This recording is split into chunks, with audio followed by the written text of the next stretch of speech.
Right, welcome to another episode of the Active Girls Captive into Call of the Captives Diary, episode 68, season 5, written by Precious Chinwe Obialor-Ukazim. Let's dive into it quickly. So Nnamdi entered the bedroom after spending some time in prayers and deep meditation. He met his wife in the room, and after a brief silence, without looking her in the face, he asked, "What's your take on David and Umar Snatch's decision?"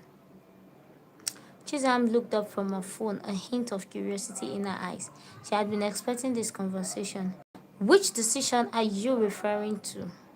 she asked, her voice neutral, and Nnamdi cleared his throat, still not meeting her gaze. "Their decision to get married. I was thinking, they are too young. Maybe they should wait a bit longer. Uma Shinachi is still in medical school. She doesn't have any experience about life. And they haven't even courted up to 6 months and they're already talking about getting married. I don't want them to rush into anything that might put a strain on their relationship in the future." He expressed his concern. Chisholm set her phone aside, her expression thoughtful and ready to give her honest opinion. "I've spoken with Uma Snatchy and I think she knows what she wants. She admitted she's the clingy one. She's the one demanding for the closeness and all of that. And you and I know that it will definitely land them in trouble if we are not careful. To me, we should even thank God that they are not being secretive about their struggles. David is a good man and they seem to genuinely care for each other. They are not just caught up in the romance of it all, they've thought this through." Chizam was still talking and Nnamdi sighed, finally looking at his wife. "But is love enough? Marriage is a big responsibility and I don't want her to rush into it without thinking it through. What if they face some struggles or disagreements she's not prepared for?" I'm not doubting whether it's the will of God for them to get married, but I don't think they're mentally matured for marriage yet. What if they are not really ready for the commitment? He had so many doubts and Chisholm nodded understandingly. "I agree, but perhaps we should consider their perspective as well. They are not children, they are young adults who know their hearts. I think our role at this point is to support and guide them rather than dictate what they should do. We raised Umasinachi to be responsible and thoughtful. Maybe it's time we trusted her to make her own decisions," she told him, and he rubbed his chin thoughtfully, weighing his wife's word. She often brought a different perspective to the table, one that he valued greatly. "Truth be told, Uma is very clingy. All thanks to you," Chizaram said, and Nnamdi turned with a question instead. "All thanks to me, how?" he asked, his eyes curious, and Chizaram chuckled.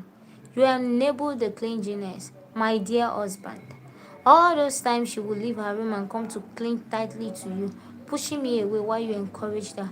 What were you thinking you were doing?" she asked, smiling. Apostle's eyes widened in mock innocence as he chuckled.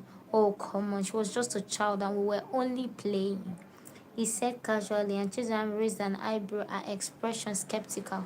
"Playing?" she repeated, her voice laced with amusement. "You call that playing? You would be there in bed with her for hours, letting her cling to you, and you wouldn't even notice I was trying to get your attention. You would laugh and play along, and I could see the bond between you two was special. But I also knew at some point that it wasn't really entirely healthy."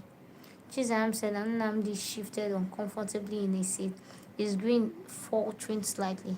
"I didn't think it was a big deal. She was just a kid and I was happy to spend time with her." He replied, and Chisholm's expression softened slightly. "I know, Desire. I'm not saying it's bad, don't get me wrong. It's lovely that you were so affectionate with her. But perhaps we didn't realize that she was picking up some habits that would affect our relationships later in life. Like how she's now with David. She's clingy because she's used to having you all to herself." She tried to explain. Nnamdi's eyes narrowed thoughtfully. "You think that's why she's clingy with David? Because of me?" he asked, and Chisholm nodded. "It's a possibility. You've always been a rock, a safe haven, a boyfriend and confidant, and that's wonderful. But ever since David came into the picture, haven't you noticed that she have shifted all of those affections she used to have for you to him? And now she wants to have him all to herself the way she used to have you all to herself," she said, and Nnamdi's expression turned contemplative. He had never thought about it that way before, but now it made sense. He had been so caught up in being a loving father that he might have in advent, in advent, inadvertently enabled some of Mama Snatch's clingy behavior. He looked at Chizaram, grateful for her insights.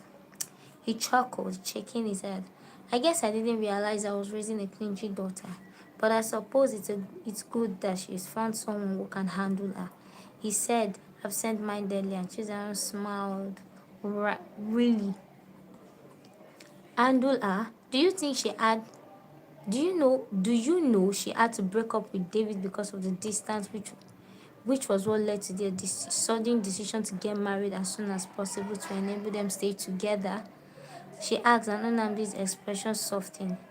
But they said they can handle it. David said he loves her being clingy and that he is not complaining. He said, and Chizam raised an eyebrow, surprised that he was softening up. Then he chuckled. Well, I mean, she got her drama from you, that's for sure. He told Chizaram, and she playfully hit him on the arm. Hey, I'm not dramatic, but seriously, Desire, I don't see anything wrong with them getting married if they have checked themselves and decided that this is best for them. Maybe we just need to teach her about communication and boundaries in relationships before she suffocates or drives David crazy with neediness, she said, and he nodded, his expression thoughtful. You are right. She needs to know that relationships take work and compromise and that she won't always have him to herself every time. And that's why they can't marry so fast. They both need a serious premarital counseling, at least for 3 months. He told her and she agreed with him. I agree they need it. And while we are at it, we also work on teaching her healthy boundaries together. Deep breaths. Now, see, this is what we call the wisdom. Now, instead of just forcing their decision on them that took the decision, they've thought it through, they've think it through, they've done everything they feel is the right decision. Now, instead of making it mandatory, why not sit and counsel them, which is the best decision they're doing right now? Counseling them right now on the things, at least I know that 3 month counseling is something that will help them, including the book they have been, the relationship book they've been reading that Joseph has been giving them, that gave them to read. The one they normally read their Bible and pray together with, would have sorry, taught them some things they needed to know. So you see, God help us. So I think we have learned something from that also, saying that now Unamdi, being clingy is not outrightly a bad thing, but on Uma Sinachi, it's not like it's a bad thing, but she now wants this, wanting the person all to herself, which is David now. Now, which has led to that thing now, and that is what they are now trying to teach her to understand that she would not always have him all to herself because marriage sometimes needs compromise. You need to compromise sometimes for your partner because he won't always be around. So you see. Anyways, we thank God for that. We're happy that all of this is having a head and everything is coming together and having sense. Thank you very much for watching, and I hope and believe that we've learned one or two things from this episode. God bless you and have a beautiful and great day. See you in the next episode. Bye bye.